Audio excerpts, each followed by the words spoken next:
তার হেফাজত না করার কারণে। এই দুই জিনিস হেফাজত না করার কারণে কাল হাসরের ময়দানে অধিকাংশ মানুষ, নারী পুরুষ জাহান্নামের মধ্যে লিপ্ত হবে। নাউযুবিল্লাহি মিন যালিক। জবান হেফাজত।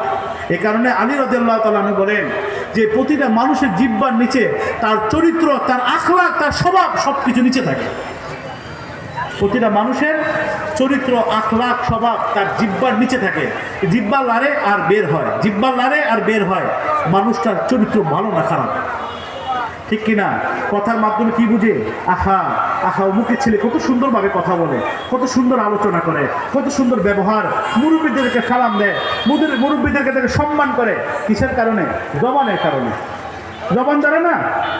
আলী রাদিয়াল্লাহু তাআলা বলেন যে জিহ্বার নিচে প্রতিটা মানুষের চরিত্রকে হেফাজত রাখা হয়। এই যখন জিহ্বা নাড়ে তখন তার এই চরিত্র বের হইতে থাকে আস্তে আস্তে। সে ভালো না খারাপ না মন্দ।